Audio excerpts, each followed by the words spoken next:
అమ్మ నమస్కారం అమ్మా. నమస్తే అమ్మా. అమ్మ, ఇప్పుడున్న పరిస్థితుల్లో ఈ సమాజంలో ఉన్న పొల్యూషన్కి అయితే ఏంటి, ప్రతి ఆహారం కూడా అన్ని రసాయనాలు వేసి పండించిన ఆహారము, రకరకాలుగా అమ్మ ఎన్నో సమస్యలు. వీటన్నిటి వల్ల జుట్టు అనేది తెలియక మనం వాడే షాంపూలు కావచ్చు, ఏదైనా అమ్మ రీజన్ పెరగటము తక్కువే. ఉన్న జుట్టన్నా కాపాడుకుందామా అంటే అది కూడా కష్టమైపోయిందమ్మా. ఊడిపోవటము, చిన్న ఏజ్లోనే తెల్ల జుట్టు రావడము, ఇలాంటి సమస్యలు చాలా చూస్తున్నామమ్మా. అసలు నిజంగా మీలాంటి వాళ్ళు పెద్దవాళ్ళ జుట్టు చూస్తేనే ఒక రకంగా చూడ్డానికి హెల్దీగా కొంచెం బెటర్గా ఉన్నట్టు అనిపిస్తోందమ్మా. ఎలా తెల్లబడిందమ్మా నా జుట్టు? అది ఏజ్ తరబడి వచ్చేది వేరు కదమ్మా. ఇప్పుడు మాలాంటి వాళ్ళకి ఇంత చిన్న ఏజ్ లో, ఇంకా చిన్న చిన్న పిల్లల్లోనే తెల్ల జుట్టు చూస్తున్నామమ్మా. నిజంగా జుట్టు ఒత్తుగా పెరగాలన్నా, నల్లగా ఉండి తొందరగా తెల్ల జుట్టు రాకుండా ఉండాలన్నా ఎలాంటి జాగ్రత్తలు తీసుకోవచ్చమ్మా? అమ్మా, ఆ జుట్టు నల్లగా ఉండడానికి మెలనిన్ ఏదో అంటారు, అది పిగ్మెంట్ కారణం. అది దాని ప్రొడక్షన్ శరీరంలో కలిగేటటువంటి ఆహారం మనం తీసుకోకపోవడం వల్ల ఆ జుట్టు తెల్లబడుతూ ఉంటుంది. జుట్టు ఎదగాలంటే కూడా మంచి పోషక విలువలు ఉన్న ఆహారం తీసుకోవాలమ్మా. కరెక్ట్ అమ్మా. అది ప్రధానం. అది పక్కన పెట్టడం వల్ల మనకి తేడా వస్తుంది అంతే. జుట్టును చూసి మనిషి ఆరోగ్యం కూడా చెప్పచ్చట. ఇక వెంట్రుకని బట్టి కూడా చెప్తారు. హెల్దీ జుట్టు ఏదైతే ఉందో, వెంట్రుక ఏదైతే ఉందో అది ఆరోగ్యాన్ని సూచిస్తుంది. మరి అటువంటిది లేకుండా పోవడానికి కారణం ఏమిటంటే, నిజానికి ఆరోగ్యం మాట నుంచి అందానికి కూడా జుట్టే కారణం. జుట్టు కట్టు బొట్టు మూడుట మనిషి యొక్క అందాన్ని చూపించేది. అందులో ప్రధానంగా పెట్టని నగలాంటిది జుట్టు. నగలైతే తెచ్చిపెట్టుకోవాలి, బట్టలైనా వేరేవి తగినవి కట్టుకోవాలి. జుట్టు మాత్రం సహజంగానే ఉంటుంది. అది ఆ సహజమైన అలంకారమే లేకపోయాక ఎంత బాధ అనిపిస్తుంది. నిజంగా మనం లేనిది తెచ్చి పెట్టినా ఏదో ఒకటి ఆర్టిఫిషియల్. కానీ మిగిలినవని కట్టుకున్న బట్టలు కావచ్చు, నగలు కానీ తెచ్చిపెట్టినవి, జుట్టు తెచ్చిపెట్టక్కర్లేదు కదా, సహజంగా ఉంది. దాన్ని పాడు చేసుకోకుండా ఉండగలిగితే చాలమ్మా. అయితే సహజంగానే కొంతమందికి ఒత్తుగా నల్లగా ఉంటుంది, కొంతమందికి అంత ఒత్తుగా ఉండదు, పలచగా ఉంటుంది. వెంట్రుక కూడా సన్నగా ఉంటుంది కొంతమంది వెంట్రుక చాలా ముద్దుగా ఉంటుంది. కానీ ఎంత సన్నని వెంట్రుక ఉంటే అంత మంచిది సాముద్రిక శాస్త్రం ప్రకారం. అంత సన్నగా ఉండి అంత ఒత్తుగా ఉండాలి. అంత సన్న వెంట్రుకలతోనూ జుట్టు లావుగా రావాలి. అలా ఉండాలి అంటే తినే ఆహారమును దానికి పోషణ రెండూ చక్కగా ఉండాలి. ఈ రెండింటిలోనూ మనం ఈ కాలం సరిగ్గా చేయటం లేదు కనుక మనకు ఆరోగ్యంగా లేదు. ఎంతసేపు బలమైనటువంటి ఆహారం తీసుకోండి అంటే WHO చెప్పినటువంటి లెక్కలు తీసుకుని, ఎంతసేపు పాశ్చాత్య దేశాల వాళ్ళు చెప్పినటువంటి ఫుడ్ గురించి ఆలోచిస్తున్నాం కానీ మన దేశంలో మనకు ఉపయోగపడే ఆహారం గురించి ఎవరు ఆలోచిస్తున్నారమ్మా? అవునమ్మా. ఎంతసేపు లెట్యూస్ తిన్నావా, ఇంకోటి తిన్నావా అని అడుగుతున్నారు కానీ కొయ్య తోటకూర తింటావా అని అడిగిన వాళ్ళు ఎంతమంది ఉన్నారు? గోంగూర తిను అని చెప్పిన వాళ్ళు ఎంతమంది ఉన్నారు? ఈ రెండు, కొయ్య తోటకూర గనక తిన్నట్టు, తోటకూరలో ఒకటి, తోటకూర మామూలుగా ఉండేది ఒకటి కాక, పెరుగు తోటకూర కాక కొయ్య తోటకూర ఉండదు. కాడ ఎర్రగా ఉండి చిన్న ఆకులుండి, తోటకూర ఇంతెత్తు కూడా పెరగచ్చు కానీ ఈ తోటకూర చిన్నది నేల మీద మన పుదీనా లాగా పెరుగుతూ ఉంటుంది, చాలా బాగుంటుంది. అది పూర్తిగా ఐరన్తో ఉంటుంది. అది తినచ్చు కదా.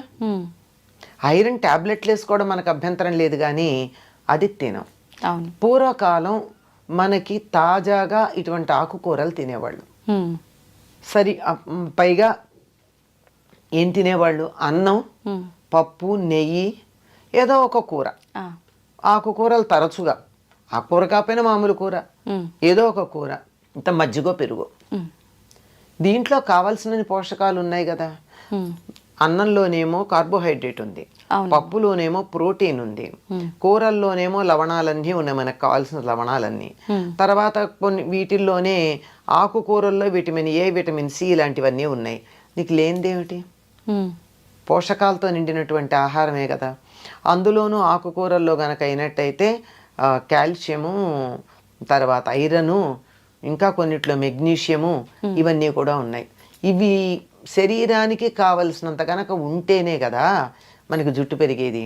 మంచి స్టైలిష్గా క్యారెట్, బీట్రూట్, క్యాబేజ్, కాలీఫ్లవర్, టమాటా, ఇంతకు మించి కూరలు ఎక్కడ కనపడుతున్నాయి మనకి? ఎక్కడికన్నా వెళ్ళండి, అవునమ్మా, ఇవే కనపడుతున్నాయి కదా. అవును. మరి ఇవి తింటే ఇందులో నీకు ఖనిజ లవణాలు ఎక్కడున్నాయి?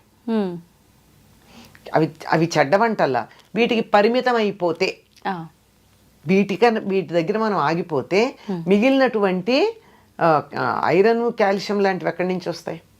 అవును, విటమిన్ ఏ రావచ్చు, సి కూడా రావచ్చు, మిగిలిన రావు కదా. ఇలాంటి ఆరోగ్యకరమైనటువంటి ఆహారం తీసుకోవాలి. ఈ రోజుల్లో ఆరోగ్యకరమైన ఆహారం అనగానే ఖరీదైన ఆహారం గురించి ఆలోచిస్తున్నాం, బరువైన ఆహారం గురించి ఆలోచిస్తున్నాం. అంత బరువైంది తిన్న కొద్దీ జీర్ణకోశం మీద పని ఎక్కువబడి శక్తి అంతా అరిగించుకోవడానికి అయిపోయి నీరసపడుతున్నాం.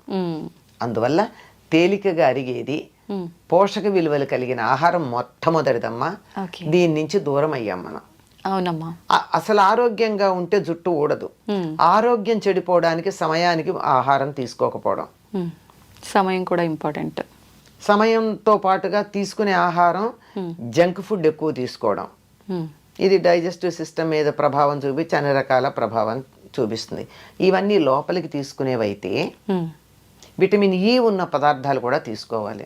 అందుకే ఆల్మండ్స్ తినమంటున్నారు. కొంచెం డబ్బు ఎక్కువ కదా, ఖరీదు ఎక్కువ కదా, అది మంచిది అనుకుంటాం మనం.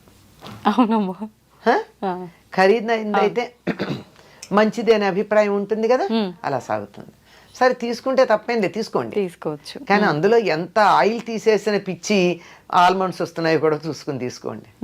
ఆల్మండ్ ఆయిల్ తీసేసిన కూడా వస్తాయి, అట్లా కాకుండా. సరే, ఇదైతే ఇక బయట చేయవలసిన పోషణ ఏదైతే ఉందో దాంట్లో ప్రధానమైనది మనం మానేసాం. అందువల్ల జుట్టు తెల్లబడుతోంది. ఏంటమ్మాది ప్రధానమైన పోషణ ఏమిటంటే తలకి నూనె రాచుకోవడం. ఎంతమంది చేస్తున్నారు? చాలా తక్కువగా, ఎప్పుడు నెలకు ఒకసారి, నెలలో 2 సార్లు. అది భయంకరమైనటువంటి దోషంలాగా కనపడుతుంది మనకి. అనేక రకాలుగా మనకి నూనె రాస్తే చికాకు అనేవాళ్ళు కొంతమంది, నూనె రాస్తే స్టైల్గా ఉండదు, జుట్టు ఇలా ఇలా ఇలా ఎగురుతూ ఉండాలి. మన మనసులో ఉండే విచ్చలవిడితనానికి సంకేతం మన జుట్టు ఎగరేయడం. అంటే దేనికి అదుపులో ఉండం మేము, మమ్మల్ని అలా కట్టి పెట్టగలిగిన వాళ్ళు ఎవరు లేరు, మా ఇష్టం అని చెప్పడానికి సంకేతం. మనకి సినిమాల్లో వాటిలో చూపిస్తారు చూడండి, ఇవాళ నుంచి ఎవరి మాట వినను అనగానే జుట్టు ముడి విప్పిలా ఎగరసిస్తుంది. అంటే అక్కడ కనపడుతుంది స్వాతంత్రం. ఇలా ఎగరేస్తే నూనె రాచిన జుట్టాలు ఎలా ఉంటుంది? ఉండదు. కనుక అది కాదు. పైగా సినిమాల్లో చూపించి, నవలల్లో రాసి, వీటన్నిటిని చిత్రాల్లో వేసి, పైగా కొన్ని రకాల బొమ్మలు చూసి, రవివర్మ బొమ్మలు అవి, జుట్టు విరబోసుకోవడం ఫ్యాషన్ అనుకున్నాం. ఈ నూనె రాయకపోవడం, విరబోసుకోవడం, ఈ 2 పొడవాటి జుట్టు రాకపోవడానికి, జుట్టు తెల్లబడడానికి కారణం. ఈ మధ్య డాక్టర్లు కూడా కొంతమంది చెప్తున్నారు కదమ్మా, డైలీ నూనె పెట్టి అలా వదిలేయకూడదు, ఎక్కువగా అంటే పెట్టి హెడ్ బాత్కి ఒక 1/2 అవర్ బిఫోర్ పెట్టి వెంటనే తలస్నానం అంటే మనం వద్దంటూ మనం రాచుకోమంటున్నాం గనక చెప్తున్నారు, మనకు కంఫర్ట్ ఇస్తున్నారు అంతే. లేకపోతే ఆ డాక్టర్ దగ్గరికి నేను వెళ్ళను కదా. ఒక ఆర్టికల్ రాశారమ్మా గొల్లపూడి మారుతీరావు గారు, ఆయనకి చుండ్రు వచ్చింది ఒకసారి. నేను మరి స్క్రీన్ మీద కనపడతాను, చుండ్రు వస్తే నాకు ఎట్లా అని ఒక స్కిన్ డాక్టర్ దగ్గరికి వెళ్ళారట. వెడితే ఈయన సెలబ్రిటీ కదా, అందువల్ల మీరు నాకు ఫీజు కట్టి వచ్చారు కనుక నేను ఏదన్నా మందు రాయాలి కానండి, దీనికి మందక్కర్లేదండి అన్నట్ట. అదేమిటండి అంటే, ఇంటికి వెళ్ళి మీరు తలకి నువ్వుల నూనె రాచుకుని కాసేపు ఎండలో కూర్చుని ఆ తర్వాత మీరు ఆ నువ్వుల నూనె వదిలించేసుకోండి. ఇలా మీరు చేసినట్టయితే 4-5 సార్లు చేశాక మీకు రమ్మన్నా, ఎన్నిసార్లు చెప్పాడు ఆయన, చుండ్రు రాదు అని చెప్పాడు. ఆయన రాశారు, ఆయన గొల్లపూడి మారుతీరావు గారు, ఆయన ఒక ఇది కాలం రాస్తూ ఉంటారే, దాంట్లో రాసినటువంటి మాట. ఆయన ప్రపంచ ప్రఖ్యాతిగాంచినటువంటి డెర్మటాలజిస్ట్. ఇది రాసినటువంటి ప్రిస్క్రిప్షన్ రాసిన ఆయన. ఇంటికి వచ్చి ఆ మాట చెప్తే వాళ్ళ నాయనమ్మ తిట్టిందిట, నేను చిన్నప్పటి నుంచి చెప్తూనే ఉన్నాను, బుద్ధి లేదుట్రా అని. అంతే కదా. అంతే.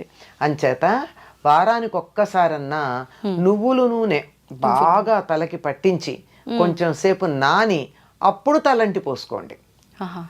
ఓకే. అది ఆ నూనె రాచి పోసుకోమన్నది నువ్వుల నూనె అట్లా చేయడానికి. ఎందుకంటే నిత్యం నువ్వుల నూనె రాచుకున్నట్టయితే మనకి బాగుండదు, జిడ్డుగా అనిపిస్తుంది. ఓకే. అదంత అవసరం కూడా లేదు. ఇక మామూలుగా ప్రతిరోజు హాయిగా కొబ్బరి నూనె రాచుకోండి. కొబ్బరి నూనె ఏమీ అంత బరువుగా ఉండదు, తేలిగ్గా ఉంటుంది. రాచుకున్నంత మాత్రాన మనకి ఇబ్బంది కలిగించేది ఏం కాదు. ఓకే. కనుక నూనె రాచుకుంటే జరిగేది ఏమిటో చెప్తా. నూనె రాచుకుని మనం ఎండలోకి వెళ్ళినట్టయితే ఆ నూనె వెంట్రుక మీద ఉన్నటువంటి నూనె సూర్యుడి నుంచి వచ్చేటటువంటి అల్ట్రావైలెట్ కిరణాలని రిఫ్లెక్ట్ చేస్తుంది, లోపలికి రానియదు. అందువల్ల జుట్టు తెల్లబడదు. ఓకే. దానిపైన ఉన్నటువంటి మెలనిన్ పొరనది పాడు చేయదు, నలుపు రంగుని. ఓకే. అందువల్ల తొందరగా నల్లబడదని పెద్దవాళ్ళు చెప్పిన మాట. ఇది మనకు నచ్చదు గనక ప్రత్యామ్నాయాలకు పెడుతూ ఉన్నాం. కనుక మీరు ఇలా ఫోన్ తీసి యూట్యూబ్ గనక ఏది కావాలని మీరు యూట్యూబ్ కోసం సెర్చ్ చేద్దామని నొక్కినా వెంటనే వచ్చేది నల్లని జుట్టు, 10 నిమిషాల్లో మీ జుట్టు నల్లబడేది అనేవే కొన్ని వందలు వస్తున్నాయి. అవునమ్మా కదా. తర్వాత ఇంకొకటి ఏమిటంటే, తలకి నూనె పెట్టుకోవడం వల్ల మెదడుకు చలవదనం ఉంటుంది. మెదడు మనం ఎక్కువ మనసుతో పనిచేసే వాళ్ళు తలకి నూనె పెట్టుకోవాలి. లేకపోయినట్టయితే మెదడు యాక్టివిటీ ఎక్కువయ్యి వేడొచ్చి ఆ వేడి ఇక్కడి నుంచి బయటకు వచ్చే జుట్టు తెల్లబడిపోతూ ఉంటుంది. అందుకే పరీక్షలు అది అయినప్పుడు ఇంట్లో పెద్దవాళ్ళు ఏం చేసేవాళ్ళు, మా పూర్వం బాగా చదువుకుంటే పరీక్షలు అయిపోయిన ఆయన మెదడు బుర్ర వేడెక్కినట్టుందని చెప్పి ఆమోదం పెట్టేవాళ్ళు. ఇలా పెడుతుంటే అలా ఇదైపోతుంది, అందులో ఏముండకుండా ఆవిరైపోతుంది, ఇంకిపోతుంది. పరీక్షల్లో ఇప్పటికైనా సరే వారానికి ఒకసారి కానీ తలకి ఆముదం పెట్టుకోగలిగినట్టయితే జుట్టు ఎట్లా పెరుగుతుందో మీకే తెలుస్తుంది. అంటే నల్లబడుతుందని నేను చెప్పలేను, ఎందుకంటే నల్లబడ్డం అనేది మనం చాలా వాటికి రకరకాల పనులు చేస్తున్నాము. వయసు కూడా ఒక ప్రభావం ఉంటుంది. కనుక ఆముదం పెట్టుకుని చూడండి, మంచి ఆముదం. డెఫినెట్లీ జుట్టు పెరగడంలో తేడా ఉంటుంది. కాకపోతే ఆముదం పెట్టుకుంటే కొంచెం జుట్టు అతుక్కుపోయినట్టు అనిపిస్తుంది. మరి అవ్వా కావాలి బొవ్వా కావాలంటే ఎట్లాగండి. అవునమ్మా. అందువల్ల మీకు రేపు ఏ కార్యక్రమం లేదు అని అనుకున్న రోజున, ఇంట్లోంచి కదలక్కర్లేదు అనుకున్న రోజున, ఇవాళ మధ్యాహ్నమో రాత్రో కనీసం ఒక 24 గంటలు నానితే చాలా బాగుంటుంది. ఆ ఆముదం పెట్టుకుని ఆ తరువాత అప్పటికి లోపలికి పెడుతుంది, మెదడుని చల్లబరుస్తుందమ్మా. జుట్టు తెల్లబడడానికి ఊడడానికి ఉన్న కారణాల్లో ఒకటి ఏమిటంటే మానసికమైనటువంటి ఎక్సర్సైజ్ ఎక్కువ. ఆలోచించినా, బాధపడినా, దుఃఖపడినా, ఏడిచినా, రోగం వచ్చినా జుట్టు ఊడిపోతుంది. అవునమ్మా. ఎందుకంటే మెదడు యాక్టివిటీ ఎక్కువ ఉంటుంది కనుక. అది చల్లబరచడానికి పనికొచ్చేటటువంటిది ఆముదము, నువ్వుల నూనె. రెండు నువ్వుల నూనెకున్న లక్షణం ఏమిటంటే లోపల దాకా, ఎముకల లోపల నుంచి కూడా లోపలికి వెళ్ళగలదు, ఫాలికిల్ దాకా వెళ్ళగలదు, హెయిర్ రూట్ దాకా వెళ్ళగలదు, కుదుళ్ళు అంటారు, కుదుళ్ళ దాకా వెళ్ళగలదు. కనుక అలా వెళ్ళి జుట్టు బాగుంటుంది. ఇది చేయడం ఇబ్బందికరంగా అనిపిస్తోంది కనుక కొన్ని కావాలంటే కొన్ని చేయాల్సిందే. వారానికి ఒకసారి ఆముదం పెట్టుకుని చూడండి, మంచి ఆముదం. ఓకే. తలంతా కాకపోయినా కలిసి మాడు పట్టును పెట్టుకుని చూడండి, చల్లగా. ఇలా పెట్టుకుంటేనే ఇలా కళ్ళు చల్లగా అనిపిస్తాయి మనకి. అది మరి అంత చల్లదనం కలిగిస్తూ మనం ఇంత పని చేస్తూ, ఎంత ఎండల్లో తిరుగుతూ, ఇంత టెన్షన్స్ పడుతున్నప్పుడు జుట్టు ఊడకుండాను తెల్లబడకుండాను ఉండమంటే ఎట్లాగమ్మా? దానికి కొద్దిగా బలం ఇవ్వాలి కదా మనం. దాన్ని వాడుకుంటున్నప్పుడు దాన్ని రిప్లెనిష్ చేయాలి కదా. అలా చేస్తే ఇలా ఉంటుంది. చాలా మంది ఈ మధ్య కాలంలో జుట్టు పెరగడం కోసం అని చెప్పి రకరకాల ఆయిల్స్ తయారు చేస్తున్నారు కదమ్మా. నిజంగా అలా తయారు చేసి పెట్టుకున్న ఆయిల్స్ వల్ల ఫలితం ఉంటుందంటారా? మరి ఎలా తయారు చేస్తారో తెలియదు కదమ్మా. కానీ కొన్ని జుట్టుని పెంచగలిగిన లక్షణాలు ఉన్నవి కొన్ని ఉన్నాయి. ఉదాహరణకి పొన్నగంటాకు, గుంటకలగరాకు, తర్వాత గడ్డి చామంతి అంటారు, ఇక్కడ పలకాకు అంటారు. అది నలుపు రంగు ఇస్తుంది. చామంతి బంతి పూలలాగా చిన్న చిన్న ఉంటాయి అది. తర్వాత సరస్వతి ఆకు, తర్వాత ఉసిరిగా, ఇవన్నీ జుట్టు పెరగడానికి సహకరిస్తాయి. హ్మ్. అంటే ఉసిరిగా నలుపు రావడంతో పాటుగా చేసేది ఏమిటంటే విటమిన్ సి, ఎక్స్టర్నల్గా కూడా విటమిన్ సి ఇస్తున్నాం. ఇవన్నీ కూడా జుట్టుకి సహకరించేటటువంటివి. మరి వీటిని ఎంత వేస్తారో, ఏ పాళ్ళల్లో వేస్తారో చేసేవాళ్ళు మనకి తెలియదు కదా. మందార పూలు ఇవన్నీ కూడా జుట్టుకి సహకరిస్తాయి. అందువల్ల జుట్టు ఎదుగుదలకి, వాటికి ఎదుగుదల అన్నదానికన్నా ఆరోగ్యంగా ఉండడానికి సహకరిస్తాయి. ఎంతన్నా ఉండని పేల్గా కాకుండా చక్కగా ఉన్న జుట్టు కొంచెం ఉన్నా బాగానే ఉంటుంది. అవునమ్మా, అలా ఉండడానికి. మా చాలా మంది ఆయిల్ పెట్టుకునే ముందు కొంచెం గోరువెచ్చ చేసి పెట్టుకుంటూ ఉంటారమ్మా, అలా పెట్టుకోవచ్చు అంటారా? తప్పింది, గోరువెచ్చగానే ఉండాలి. తొందరగా కుదుళ్ళల్లోకి వెడుతుందని అర్జెంటుగా కడిగేసుకోవచ్చు. లేకపోతే కూడా ఏం చేస్తారు, మీకు ఈ పార్లర్లకు వెడితే నూనె పెట్టేసిన తర్వాత ఒక తడిపిన వేడి నీళ్ళల్లో తడిపినటువంటి టర్కిష్ టవల్ తలకి చుడతారు. ఈ ఆవిరికి లోపల ఎడుతుంది.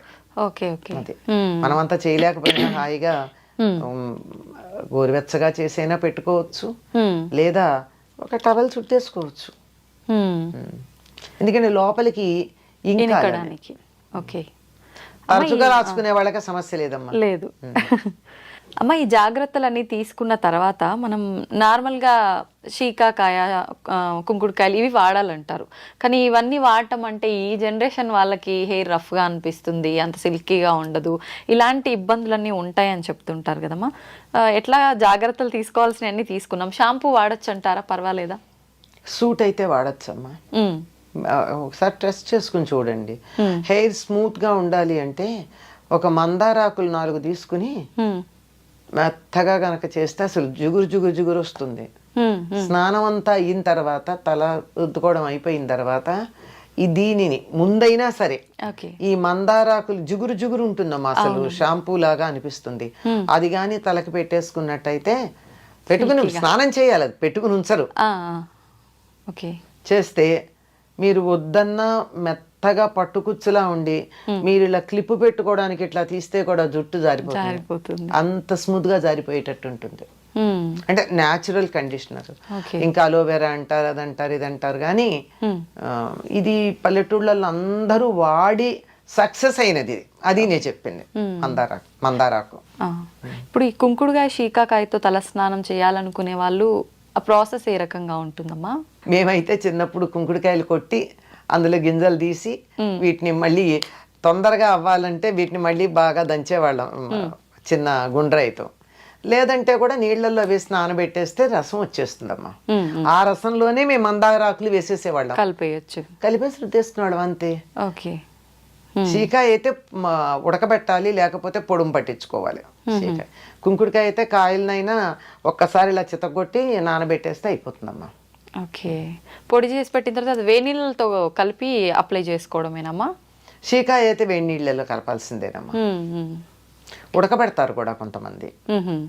కుంకుడుకాయ కూడా తేలిగ్గా అవ్వాలి అంటే, పని తొందరగా అవుతుందంటే ఒక్కసారి స్టవ్ మీద పెడతారు. ఈ రోజుల్లో స్టవ్ ఈజీగా అందుబాటులో ఉంది కదా.